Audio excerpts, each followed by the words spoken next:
तुझे मैं कोई निशान। दोस्तों, आज हम बात करेंगे डांस की दुनिया पर राज करने वाले एक ऐसे शख्स की जिन्हें एक्टिंग का बादशाह भी कहा जाता है, जिन्होंने ऑन स्क्रीन दुनिया में कॉमेडी और रोमांस में महारत हासिल की है, जिनकी कॉमेडी और डांस की पूरी दुनिया दीवानी है। मैं तुझको भगा लाया हूँ तेरे घर से, तेरे बाप के डर से, तेरे बाप। जी हाँ दोस्तों, हम बात कर रहे हैं फिल्म इंडस्ट्री के सुपरस्टार गोविंदा की। मुझको तो भाग गई हुस्न की सादगी। गोविंदा को इंडस्ट्री में आते ही पहले साल 49 फिल्में ऑफर हुई थीं, लेकिन एक समय ऐसा भी रहा जब गोविंदा कैसेट बेचना का काम किया करते थे। प्यार के लिए जीना, प्यार के लिए मरना, नफरत करने वाले सीख जाए प्यार कर। फिल्मी परिवार से ताल्लुक होने के बावजूद जब गोविंदा ने फिल्मों में आना चाहा तो माता पिता का सपोर्ट नहीं मिला। गोविंदा के पिता अरुण एक्टर थे और मां सिंगर, लेकिन गोविंदा के जन्म से कुछ समय पहले ही मां बाप के बीच दूरियां बढ़ गईं, जिसका कारण पिता गोविंदा को समझते थे। इसका नतीजा ये हुआ कि जब गोविंदा पैदा हुए तो उन्हें पिता ने गोद तक नहीं लिया। प्यार है क्या एक मस्त हवा का आता जाता झोंका। और क्यों तीनों खान को टक्कर देने वाले गोविंदा ने क्यों किया फिल्म इंडस्ट्री बाहर होने का फैसला? ये सलमान खान, शाहरुख खान और ये आमिर खान, ये तीन के बराबर एक गोविंदा है। क्या आप मानेंगे, इस कलाकार की शादी एक रहस्य बनी हुई थी, क्योंकि इन्होंने शादी की बात 4 साल तक सबसे छिपा कर रखी थी। और क्या आप यकीन करेंगे, एक समय पर सूरज की तरह चमकने वाला सितारा कैसे तबाह हो गया। अपने दीवाने का कर दे बुरा हाल रे, की अखियों से गोली मारे। और क्या थी इनकी गलतियां जो कि गोविंदा के अनुसार? माँ चाहती थी कि मैं बैंक में जॉब करूं, और मेरे पापा थे जिन्होंने मुझे एक्टिंग फील्ड में आने के लिए प्रेरित किया। उन्होंने मुझे कहा, तुम अच्छा लिख सकते हो, अच्छे दिखते हो, एक्टिंग कर सकते हो, तुम्हें फिल्मों में जाना चाहिए। सेठ जी आइए, सेठ जी क्या खाएंगे? ये जूता। सेठ जी को जूता खिलाओ। अबे जूता खिलाओ नहीं, उतार के दे।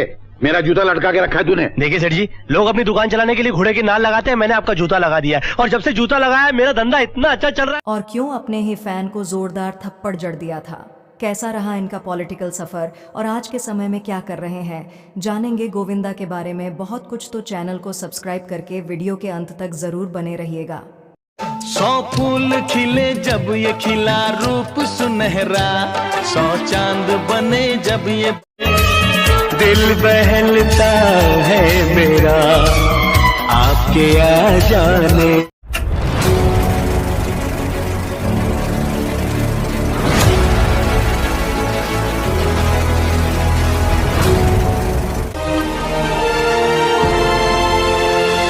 फिल्म इंडस्ट्री के सुपरस्टार गोविंदा का जन्म 21 दिसंबर 1963 को मुंबई के विरार कॉलोनी में हुआ था। गोविंदा का पूरा नाम गोविंदा अरुण आहूजा है। गोविंदा का पूरा जीवन मुंबई में ही बीता। गोविंदा एक सिख परिवार से ताल्लुक रखते हैं। विरार के लोग गोविंदा को विरार का छोकरा कहकर बुलाते थे। गोविंदा के परिवार वाले उन्हें चीची कहकर बुलाते थे, जिसका मतलब हाथ की सबसे छोटी उंगली। आप लोगों को यह बात नहीं पता होगी कि जब गोविंदा का जन्म हुआ तो उनके पिता ने उन्हें गोद लेने से साफ इनकार कर दिया था। गोविंदा ने अपने एक इंटरव्यू में इस बात का खुलासा किया था कि यह बात सच है। जब मैं अपनी माँ के गर्भ में था तो मेरी माँ साध्वी बन गई थीं। हालांकि वो मेरे पिता के साथ रहती थीं, लेकिन मेरे पिता को लगता था कि मेरी माँ के साध्वी बनने का कारण मैं हूँ। गोविंदा के पिता की बात करें तो उनका नाम अरुण कुमार आहूजा था। असली नाम गुलशन सिंह आहूजा था। गोविंदा के पिता अपने समय के लोकप्रिय सुपरस्टार्स में से एक रहे हैं। गोविंदा के पिता पूर्व अभिनेता अरुण कुमार आहूजा पंजाब के गुजरांवाला से ताल्लुक रखते हैं, जो अब पाकिस्तान में है। उन्हें बचपन से ही एक्टिंग का बहुत शौक था। वह अपने कॉलेज के दिनों में स्टेज पर एक्टिंग किया करते थे। अरुण कुमार आहूजा ने 1997 में लाहौर, पाकिस्तान से शिक्षा प्राप्त की। इस दौरान लाहौर में महबूब खान एक नए टैलेंट की तलाश कर रहे थे। जहां उनकी तलाश अरुण कुमार आहूजा पर ख़त्म हुई, फिर महबूब उन्हें अभिनेता बनाने के लिए 1990 के दशक के अंत में मुंबई ले गए। महबूब उस समय के जाने माने फिल्म निर्माता और फिल्म निर्देशक थे, जिन्होंने सर्वश्रेष्ठ निर्देशक का फिल्म फेयर पुरस्कार भी जीता था। महबूब ने 1937 में अपनी एक फिल्म के लिए अरुण कुमार आहूजा को साइन किया, जिसका नाम था एक ही रास्ता। एक ही रास्ता अरुण कुमार आहूजा की पहली फिल्म थी जिससे उन्होंने अपने बॉलीवुड करियर की शुरुआत की थी। इस फिल्म के बाद अरुण कुमार ने महबूब खान का दिल जीत लिया। इसके बाद उन्होंने औरत, आज़ाद, सवेरा, आम्रपाली, कारवां, छोटी माँ जैसी कई सुपरहिट फिल्मों में काम किया। फिल्म सवेरा में उन्होंने जिस हीरोइन के साथ काम किया वो उनकी जीवन संगिनी भी बनी। दोस्तों, गोविंदा की माँ अपने ज़माने की हीरोइन और सिंगर थीं, जिनका नाम निर्मला देवी था। गोविंदा की माँ का जन्म 7 जून 1927 को उत्तर प्रदेश में स्थित वाराणसी, जिसे अब बनारस के नाम से जाना जाता है, में हुआ था। उनके पिता का नाम वासुदेव प्रताप सिंह था, जो पेशे से जौहरी थे। निर्मला देवी एक बहुत ही प्रतिष्ठित परिवार की एक बहुत ही सम्मानित स्वभाव की महिला थीं। ऐसा कहा जाता है कि निर्मला देवी पहले से ही मुस्लिम समुदाय से थीं और शादी के बाद उन्होंने अपना नाम नाजिम से बदलकर निर्मला देवी रख लिया, जो कि पूरी तरह से गलत है। अरुण कुमार आहूजा और निर्मला देवी दोनों ही अपने समय के बेहतरीन अभिनेता थे। फिल्म सवेरा के बाद दोनों ने शादी कर ली। शादी के बाद भी उन्हें कई फिल्मों में एक साथ देखा गया। कई फिल्मों में मुख्य भूमिकाएं निभाने के बाद अरुण कुमार आहूजा ने फिल्म सेहरा का निर्माण किया, जो पर्दे पर बुरी तरह फ्लॉप रही, जिसके कारण उन्होंने अपनी सारी पूंजी खो दी और वह एक बार फिर शून्य पर आ गए, जिसके कारण उन्हें अपना बंगला, जो कि बांद्रा के अमीर इलाके में स्थित था, उससे बेचना पड़ा और विरार आना पड़ा, जहां उनके 5वें बच्चे का जन्म हुआ, जिसका नाम गोविंदा रखा गया। इस दुखद स्थिति में उनकी पत्नी निर्मला देवी उनका सहारा बनी। अरुण कुमार आहूजा इस दुख को सहन नहीं कर सके। धीरे धीरे यह दुख उन्हें खाता रहा। 3 जुलाई 1985 को उन्होंने अंतिम सांस ली और इस नश्वर शरीर को त्याग दिया। अरुण कुमार की मौत के बाद घर का पूरा भार निर्मला देवी पर आ गया, जिसके बाद निर्मला देवी ने रेडियो स्टेशन पर काम करके अपने सभी बच्चों की परवरिश की। गोविंदा के कुल 5 भाई बहन हैं। गोविंदा के बड़े भाई का नाम कीर्ति कुमार है, जो फिल्म इंडस्ट्री में एक्टर, सिंगर, प्रोड्यूसर और डायरेक्टर रह चुके हैं। गोविंदा की 3 बहनें हैं, जिनके नाम कामिनी खन्ना, पद्मा आहूजा, पुष्पा आहूजा, आनंद हैं। गोविंदा ने अपनी प्रारंभिक शिक्षा विरार के अन्ना साहेब वर्तक विद्या मंदिर स्कूल से प्राप्त की। गोविंदा ने अपनी आगे की पढ़ाई भी अन्ना साहेब वर्तक कॉलेज से पूरी की और बैचलर ऑफ कॉमर्स की डिग्री हासिल की। गोविंदा ने अपने एक इंटरव्यू में बताया था कि पढ़ाई पूरी करने के बाद उन्होंने नौकरी की तलाश शुरू कर दी थी, लेकिन दुर्भाग्य से उन्हें अच्छी नौकरी नहीं मिली। गोविंदा बताते हैं कि उन्होंने ताज होटल में भी नौकरी पाने की कोशिश की थी, जो मुंबई में स्थित है और काफ़ी मशहूर और महंगे होटल के तौर पर जाना जाता है, लेकिन गोविंदा को उस वक्त अंग्रेज़ी बोलनी नहीं आती थी, जिसकी वजह से उन्हें वहाँ भी नौकरी नहीं मिली। तब उनके पिता ने उन्हें सलाह दी कि तुम टैलेंटेड हो और अच्छे भी दिखते हो, तुम एक्टिंग क्यों नहीं शुरू करते। इसके बाद गोविंदा ने फैसला किया कि वह फिल्म इंडस्ट्री में अपना करियर बनाएंगे। भैया गोली उसे मार रहा है जो तुम्हारा मुजरिम है। मैं बताता हूँ उस कमीने का नाम जिसने भरी महफिल में तुम्हें रुसवा कर दिया। मैं बताता हूँ उस शख्स का नाम जिसने तुम्हारी खुशियों में आग लगा दी। और वादा करता हूं तुमसे भले तुमसे गोली मार दो, वो उफ तक नहीं करेगा, क्योंकि वो शख्स मैं हूं। दोस्तों, गोविंदा के करियर की बात करें, महज 13-14 साल की उम्र से ही गोविंदा फिल्मों में आना चाहते थे, लेकिन उनकी माँ इसके खिलाफ थीं। वो नहीं चाहती थीं कि गोविंदा फिल्मों में आए, क्योंकि उनके पिता को इस इंडस्ट्री में आर्थिक तंगी झेलनी पड़ी थी। गोविंदा माँ को बिना बताए फिल्म स्टूडियो के चक्कर काटा करते थे। उनके माँ बाप को इंडस्ट्री छोड़े सालों हो चुके थे। ऐसे में कोई उनसे बात करने के लिए भी राजी नहीं होता था। गोविंदा को हमेशा से ही डांस में दिलचस्पी थी। बम बम बम बम बम्बई हमको जम गई। उसी दौर में मिथुन चक्रवर्ती की फिल्म डिस्को डांसर रिलीज हुई। इससे फिल्म के बाद मिथुन को काफ़ी प्यार मिला। उनकी डांस की पूरी दुनिया दीवानी हो गई, जिसमें से एक हमारे गोविंदा भी थे। डिस्को डांसर देखने के बाद गोविंदा मिथुन और उनकी फिल्म के दीवाने हो गए, जिसके बाद उन्होंने ठान लिया कि अब वो अपना करियर फिल्म इंडस्ट्री में ही बनाएंगे। गोविंदा ने माइथोलॉजिकल ड्रामा शो महाभारत में अभिमन्यु के रोल के लिए ऑडिशन दिया था, लेकिन इस शो से पहले ही उन्हें पहली फिल्म तन बदन 1996 मिल गई। गोविंदा की मां को उनका 1996 में पहली फिल्म तन बदन मिल गई। फिल्म इंडस्ट्री में जाना मंजूर नहीं था, इसलिए शुरुआती दौर में गोविंदा अपनी मां को बिना बताए चोरी छिपे अपने डांस की क्लिप बनाकर डायरेक्टर्स को दे देते थे। काफ़ी मेहनत के बाद उन्हें अपनी करियर की पहली फिल्म मिली, जिसके लिए गोविंदा ने अपनी मां से काफ़ी रिक्वेस्ट करने के बाद इस फिल्म को साइन किया था। गोविंदा की पहली फिल्म का नाम था इल्ज़ाम, जिसमें गोविंदा ने शत्रुघ्न सिन्हा, अनीता राज, शशि कपूर, प्रेम चोपड़ा जैसे महान कलाकारों के साथ काम किया था, जिससे डायरेक्ट किया था शिबू मित्रा ने और प्रोड्यूस किया था पहलाज निहलानी ने। दिल बहलता है मेरा आपके आ जाने। गोविंदा की पहली फिल्म जिसमें उन्होंने बतौर मैन लीड काम लिया वो थी तन बदन, जो 1986 में रिलीज हुई, जिससे गोविंदा को काफ़ी फेम मिला। इसके बाद गोविंदा के करियर में 4 चांद लग गए। प्यार से बने ये सारे गीत संसार के। फिल्म तन बदन के बाद गोविंदा को B.R. चोपड़ा की तरफ से महाभारत में अभिमन्यु का किरदार निभाने का ऑफर मिला, लेकिन उसी दौरान गोविंदा को फिल्म लव 86 भी ऑफर हुई, इसलिए गोविंदा ने अभिमन्यु का किरदार निभाने से मना कर दिया। इस फिल्म के बाद गोविंदा ने सभी का दिल जीत लिया। मुझको तो भा गई हुस्न की सादगी। इसके बाद 1986 से 1988 के दशक में गोविंदा ने बेहतरीन फिल्में करी, जैसे हत्या, जो गोविंदा के खुद बड़े भाई ने डायरेक्ट और प्रोड्यूस करी थी, और जीते हैं शान से और हम जैसी बेहतरीन फिल्मों में काम किया। जब गोविंदा को पहली तनख्वाह 4,500 रुपये मिली थी, इन पैसों से वो माँ के लिए साड़ियाँ और मिठाइयाँ लेकर घर आए थे। गोविंदा आज तक अपनी माँ के जन्मदिन पर पैर धोकर उस पानी को पीते हैं। गोविंदा अपनी माँ को इस कदर मानते हैं कि जब शादी से पहले वो पत्नी सुनीता के बर्थडे पर डिनर करने ताज होटल गए थे, तब शैंपेन पीने से पहले उन्होंने माँ को कॉल कर पहले इजाज़त ली थी। तन बदन गोविंदा की पहली फिल्म थी, लेकिन इससे पहले ही इल्ज़ाम रिलीज़ हुई, जो उनकी डेब्यू फिल्म बनी। कल्ट क्लासिक आवारगी और महासंग्राम जैसी बेहतरीन फिल्मों में काम कर गोविंदा स्टार बन गए। फिल्मों में आने के पहले साल ही गोविंदा को 49 फिल्मों में काम मिला। 1989 की जंगबाज में गोविंदा राजकुमार के साथ नजर आए थे। इस शूटिंग के दौरान सीनियर कलाकार ने न्यूकमर गोविंदा की खूब बेइज्जती की थी।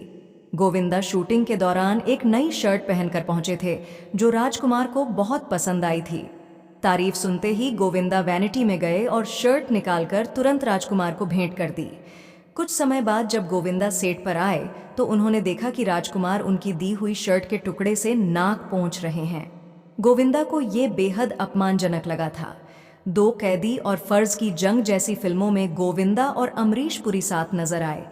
एक फिल्म के दौरान दोनों के बीच इतनी बहस बढ़ गई कि अमरीश ने गोविंदा को थप्पड़ मार दिया। एक दिन सुबह 9 बजे के शूटिंग शेड्यूल में गोविंदा शाम को 6 बजे पहुंचे। वहीं अमरीश पुरी सुबह 9 बजे से बैठे इंतजार कर रहे थे। जैसे ही गोविंदा आए तो अमरीश ने उन्हें खूब सुनाया। बहस इतनी बढ़ गई कि अमरीश ने गोविंदा को जोरदार थप्पड़ मार दिया। इसके बाद से ही गोविंदा ने कभी उनके साथ काम नहीं किया। गोविंदा ने 1980 के दशक में एक डांसिंग और एक्टिंग हीरो के तौर पर शुरुआत की थी, जिसकी वजह से उन्हें हीरो नंबर 1 का खिताब मिला और लोग गोविंदा को हीरो नंबर 1 के तौर पर जानने लगे।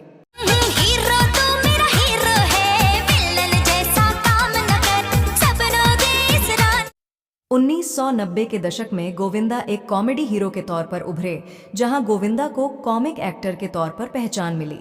1990 के दशक में उन्हें फिल्म शोला और शबनम से रोमांटिक हीरो के तौर पर पहचान मिली। प्यार के लिए जीना, प्यार के लिए मरना, नफरत करने वाले सीख जाए प्यार कर। 5 जनवरी 1994 को गोविंदा की कार का दूसरी कार से जोरदार एक्सीडेंट हुआ था। इस एक्सीडेंट में गोविंदा के सिर में गहरी चोट आई थी और खूब खून बहा था। गोविंदा खुददार फिल्म के लिए घर से निकले थे। गंभीर चोट आने के बावजूद गोविंदा ने शूटिंग कैंसिल नहीं की और डॉक्टर से इलाज करवाने के ठीक बाद सीधे सेट पर पहुंच गए। उसी दिन गोविंदा ने आधी रात तक शूटिंग की थी। पहली ही फिल्म तन बदन की शूटिंग के दौरान गोविंदा की मुलाकात मामा आनंद सिंह की साली सुनीता से हुई। आनंद उनकी फिल्म के डायरेक्टर थे। दोनों को प्यार हुआ और दोनों ने 11 मार्च 1987 को शादी कर ली। तब सुनीता 18 साल की हो चुकी थी। क्योंकि गोविंदा इंडस्ट्री में नए आए थे तो उन्हें लगा कि अगर शादी की बात सामने आई तो उनके करियर पर इसका बुरा असर पड़ेगा। ऐसे में उन्होंने 4 सालों तक अपनी शादी को राज रखा। सिर्फ गोविंदा के चंद दोस्त और रिश्तेदार ही इनकी शादी के बारे में जानते थे। कपल के 2 बच्चे टीना और यशवर्धन हैं। जब बेटी का जन्मदिन मनाने के लिए 1991 में गोविंदा ने शानदार पार्टी रखी। पार्टी की तस्वीरें देखकर हर कोई उनकी शादी और बच्चों की खबर सुनकर हैरान रह गया। जून 1999 में BBC न्यूज़ द्वारा एक ऑनलाइन पोल में गोविंदा को दशक का 10वां सबसे बड़ा स्टार चुना गया। कई सालों तक बॉलीवुड पर राज करने के बाद गोविंदा ने राजनीति में कदम रखा। गोविंदा ने कांग्रेस पार्टी के टिकट पर महाराष्ट्र के उत्तरी क्षेत्र से चुनाव लड़ा और जीत हासिल की। गोविंदा करीब 5 साल तक कांग्रेस पार्टी का समर्थन करते रहे। इसके बाद उन्होंने दोबारा चुनाव नहीं लड़ा। गोविंदा ने अपने फिल्मी करियर में अमिताभ बच्चन, दिलीप कुमार, अक्षय कुमार, ऐश्वर्या राय, सलमान खान और माधुरी दीक्षित जैसे कई महान सितारों के साथ काम किया है। दोस्तों, फिल्म लव एक्सटीन्यू से जो उन्हें कामयाबी मिलनी शुरू हुई तो 90 का दशक आते आते वो इंडस्ट्री में कोई था जो बॉक्स ऑफिस पर उनका मुकाबला कर रहा था तो वो गोविंदा थे। हीरो मेरे आगे है जीरो। एक समय था जब गोविंदा की साल में 8 से 9 फिल्में तक रिलीज होती थीं और पैसा भी कमाती थीं। गोविंदा ने हीरो नंबर 1, हसीना मान जाएगी, दीवाना मस्ताना, कुली नंबर 1, साजन चले ससुराल, हद कर दी आपने सहित कई फिल्में दी हैं। दोस्तों, आपको एक किस्सा सुनाते हैं। साल 2008 में मणि है तो हनी है की शूटिंग करते हुए फिल्मिस्तान स्टूडियो में गोविंदा ने संतोष राय नाम के एक जूनियर आर्टिस्ट को थप्पड़ मारा था। 5 फरवरी 2009 में संतोष ने गोविंदा के खिलाफ शोषण का आरोप लगाया था। 2013 में कोर्ट ने संतोष के आरोपों को खारिज कर दिया था, लेकिन वो नहीं माने। 2014 में संतोष राय ने सुप्रीम कोर्ट में मामला दर्ज करवाया और कहा कि वो मुंबई हीरो बनने आए थे, लेकिन गोविंदा ने थप्पड़ मारकर उनके सम्मान को ठेस पहुंचाया है। राय ने इस बेबुनियाद केस पर 5 से 6 लाख रुपए खर्च किए थे। उनका कहना था कि गोविंदा ने उनसे माफ़ी तक नहीं मांगी, जो उनके लिए ज़्यादा अपमानजनक था। 2015 में सुप्रीम कोर्ट ने गोविंदा को माफ़ी मांगने और कोर्ट के बाहर सेटलमेंट करने के आदेश दिए। इस मामले में गोविंदा ने सफाई देते हुए कहा था कि संतोष सेट पर लड़कियों से बदतमीजी कर रहे थे, इसीलिए उन्हें थप्पड़ मारा गया था। हालांकि 2016 में गोविंदा ने एक बातचीत के दौरान बताया था कि उनका पॉलिटिक्स में वापसी करने का कोई मन नहीं है, बल्कि उनका अनुभव इतना खराब रहा था कि इसे भूलने में भी उन्हें कई साल लग गए थे। उनके मन पर इस राजनीतिक पारी ने गहरा असर छोड़ा था। गोविंदा ने कहा था कि मुझे 9 से 10 साल लगे थे इससे बाहर निकलने में और पॉलिटिक्स के दिनों को भूल जाने में। उन्होंने पत्रकारों से रिक्वेस्ट करते हुए कहा था कि मैं आपसे आग्रह करता हूं कि इस बारे में मुझसे कुछ भी ना पूछें। वहीं टाइम्स ऑफ इंडिया को दिए इंटरव्यू में गोविंदा ने एक्टर्स के पॉलिटिक्स ज्वाइन करने पर सवाल उठाए थे। गोविंदा ने कहा था कि हम एक्टर्स राजनीति में नहीं रह सकते हैं। अगर आप पॉलिटिक्स पर फोकस करते हैं तो आपका करियर खत्म हो जाएगा। मैं शायद 43 की उम्र का रहा होऊंगा जब मैंने चुनाव लड़ा था। ये मेरे बस की बात नहीं है, लेकिन इससे काफ़ी कुछ सीखा ज़रूर है। राजनीति आपको गंभीर होना सिखाती है। पॉलिटिक्स से मैंने सीखा कि आपको कैसे हर चीज़ पर रिएक्ट नहीं करना है। बता दें, गोविंदा ने मुंबई नॉर्थ चुनाव क्षेत्र से 2004 में चुनाव लड़ा था। उन्होंने कांग्रेस पार्टी को ज्वाइन किया था। गोविंदा इस चुनाव में विजेता घोषित किए गए थे। इससे पहले वह 2004 से 2009 तक सांसद रह चुके हैं। बावजूद इसके उन्हें वो मुकाम नहीं मिल पाया था जिसकी वो चाह रखते थे। दोस्तों, गोविंदा के फिल्म फेयर पुरस्कार की बात करें तो साल 1994 में कुलीनम 1 इंच के लिए सर्वश्रेष्ठ कॉमेडियन मीला और 2004 में दुल्हन हम ले जाएंगे के लिए बेस्ट कॉमेडियन और साथ ही 2014 में गोविंदा को उनके योगदान के लिए राजीव गांधी अवार्ड मिला। दोस्तों, एक्टर गोविंदा की नेटवर्थ की बात करें तो गोविंदा की नेटवर्थ करीब 151 करोड़ रुपए है। गोविंदा अपनी एक फिल्म के लिए करीब 5 करोड़ रुपए चार्ज करते थे। गोविंदा के पास मुंबई में 3 बंगले भी हैं, जिसमें से जुहू वाले बंगले में गोविंदा अपने परिवार के साथ रहते हैं। उनके पास मर्सिडीज जैसी महंगी कारों का कलेक्शन भी है। गोविंदा एक ब्रांड को एंडोर्स करने के लिए 2 करोड़ रुपए चार्ज करते हैं। गोविंदा ने कई रियल एस्टेट प्रॉपर्टी में निवेश किया है। गोविंदा को कई विज्ञापन ऑफर भी मिलते हैं, जिनसे गोविंदा साल में करीब 16 करोड़ रुपए कमा लेते हैं। तो दोस्तों, आपको गोविंदा की कौन सी फिल्म या किरदार पसंद आया था, हमें कमेंट में ज़रूर बताइएगा। ऐसी ही और दिलचस्प कहानी जानने के लिए आप मेरे चैनल कृष्णा फिल्मी टीवी को सब्सक्राइब भी कर सकते हैं। बस बेल आइकन दबाना मत भूलिएगा। धन्यवाद।